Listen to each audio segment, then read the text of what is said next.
Look who we are the dreamers. We make it happen. Guess we believe it. Look who we are the dreamers. We make Assalamualaikum. Selamat siang, Pak. Iya, selamat siang Ibu. Maaf mengganggu waktunya, Pak. Saya Eva Puspita Dewi, peserta PPG dalam jabatan Universitas Syah Kuala Aceh, Pak. Oh iya, itu daring apa luring, Bu? Kami daring, Pak.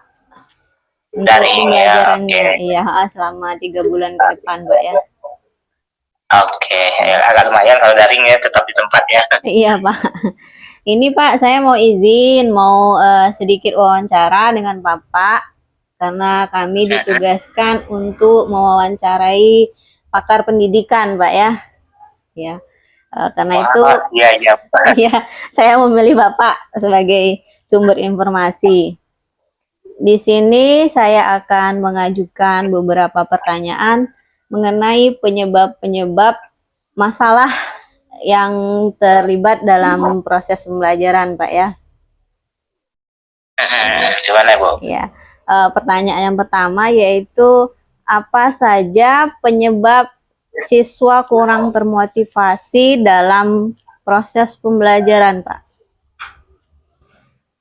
Oh iya, motivasi ya. Kalau siswa kurang termotivasi dalam pembelajaran itu ya bisa banyak penyebabnya, tapi umumnya ya, yang paling sering terjadi itu ya, guru tidak memberikan penjelasan tentang tujuan pembelajaran.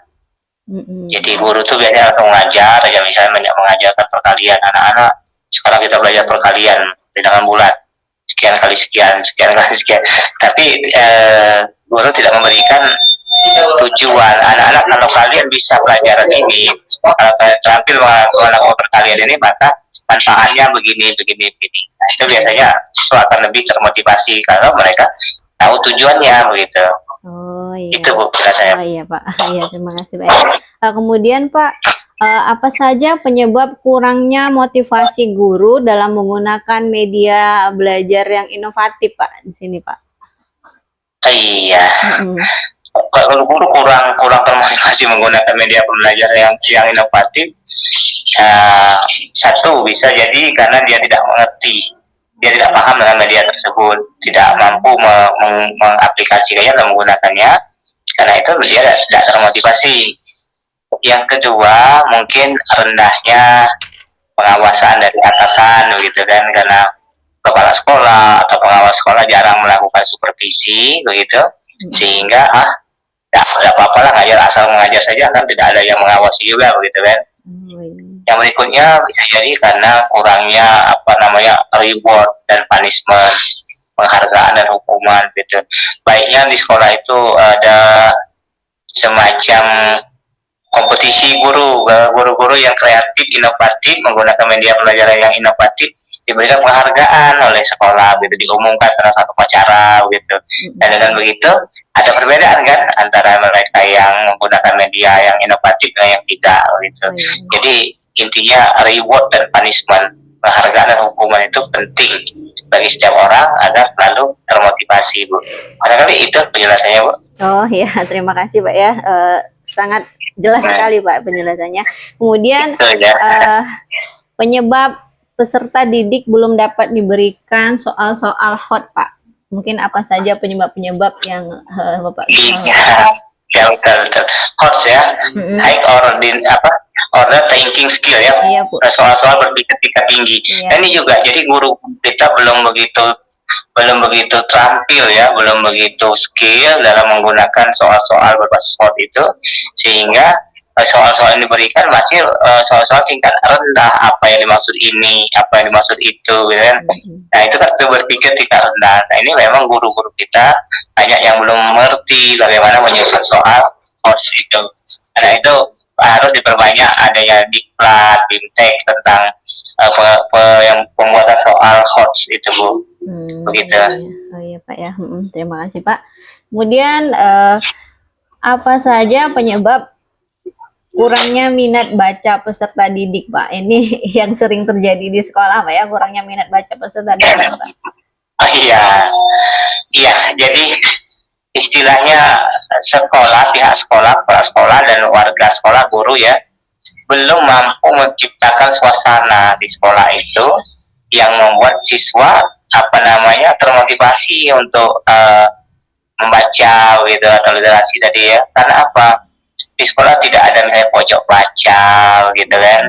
Akibatnya buku-buku tentang fiksi ya, non fiksi, misalnya buku tentang dongeng kepahlawanan apa-apa, nah ini tidak diadakan pembiasaan oleh guru di sekolah, berakibat pada siswa tidak termotivasi. Dan yang terakhir lagi-lagi tentang itu tadi, di sekolah jarang sekali kita mengadakan semacam perlombaan atau kompetisi gitu ya, misalnya lomba berpantun, lomba membaca puisi, lomba membaca cepat begitu kan.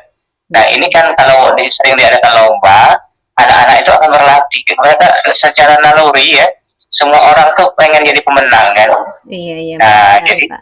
ada kan sering adakan lomba, ya yang murah meriah saja, berikan hadiah-hadiah, berikan sertifikat atau piagam. Gampang sekolah mencetak piagam-piagam itu murah harganya gitu kan. Iya, Tapi ini dampaknya sungguh besar bagi siswa. Biasanya kita di sekolah itu hanya monoton belajar saja. Jam 7.30 masuk, jam 12 pulang, besok begitu lagi, besok begitu lagi. Sehingga pembelajaran kurang bervariasi begitu kan. Iya, benar. Nah, coba diperbanyak adanya ya kompetisi antar kelas. Apalagi kalau sudah di tingkat misalnya gugus atau tingkat kecamatan itu lebih baik lagi. Nah, kali itu Bu. Oh iya, terima kasih Pak ya. Ini pertanyaan terakhir Pak ya. Apa penyebab siswa kelas tinggi? Ini ada pada siswa kelas tinggi, namun masih ada siswa yang kurang lancar membaca Pak. Itu sering sekali terjadi Pak. Siswa kelas tinggi tapi ketika kita ke kelas mereka masih terbata-bata membaca ataupun kurang memahami isi dari wacana pembelajaran itu sendiri Pak. Iya, kalau kita singkat sekarang kan anak kelas 5 sudah harus mengikuti asesmen nasional kan. Iya, Pak. Di dalam asesmen nasional itu ada literasi dan numerasi. Mengapa ini dijadikan asesmen nasional? Karena memang diakui oleh pemerintah memang masih banyak kita ini rendah sekali dalam hal literasi gitu kan, membaca itu kurang. Nah ini penyebabnya banyak Ibu ya, bisa jadi ya karena gurunya kurang telaten dalam mengajar gitu ya, kurang telaten memulai pembelajaran itu, mulai dari mengenal huruf-huruf sampai menyambungkannya, dan lagi di rumah siswanya kurang dilatih oleh orang tuanya. Mestinya ada semacam forum komunikasi antara orang tua dan guru. Jadi kalau zaman sekarang misalnya guru dengan orang tua siswa itu umpama ibu mengajar di kelas 4, nah ada grup orang tua siswa kelas 4, grup WhatsApp misalnya gitu kan. Nah jadi setiap pelajaran yang diberikan oleh guru di sekolah tadi sampaikan di grup itu bahwa tolong orang tua tidak lanjuti lagi di rumah gitu kan, itu akan lebih terbiasa lagi begitu. Namun di 1-2 kasus memang ada anak-anak yang memang katakanlah memiliki keterbelakangan mental juga ada, berkebutuhan khusus gitu kan. Jadi meskipun teman-teman yang lain sudah pintar membaca, tapi 1-2 orang masih saja agak mengalami kesulitan begitu. Ini kasuistis sifatnya, jadi anak-anak yang memiliki keterbelakangan mental.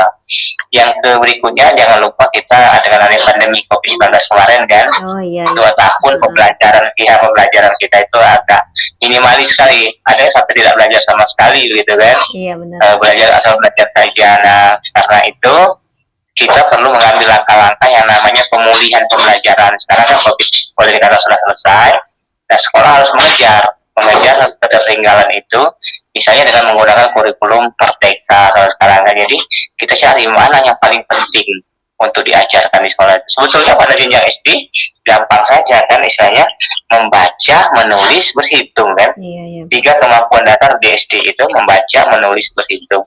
Ini saja yang diasah dulu oleh gurunya. Bagaimana anak-anak kita terampil membaca, tulisannya sudah mulai bagus bagi siswa kelas ke atas itu, kelas 4, kelas 5, kelas 6 itu kalau tulisannya bisa dibaca orang lain itu artinya sudah bagus kan. Relatif sih bagus, tapi minimal bisa dibaca orang lain. Nah kalau dia sudah bisa terampil membaca, menulis, berhitung, itulah yang paling dasar pengetahuan yang harus dimiliki anak SD sebelum dia melanjutkan ke jenjang berikutnya SMP gitu. Nah, kali itu Bu jelasannya. Iya Pak ya, terima kasih atas penjelasannya, sangat singkat namun sangat jelas Pak. Iya, Terima kasih banyak Pak sudah meluangkan waktunya. Semoga kedepannya saya dapat saya jadikan sebagai bahan acuan untuk mencari solusi dalam pemecahan masalah yang saya identifikasi ini Pak ya. Ya, Iya, terima Bu. kasih Pak. Selamat siang. Wassalamualaikum warahmatullahi wabarakatuh.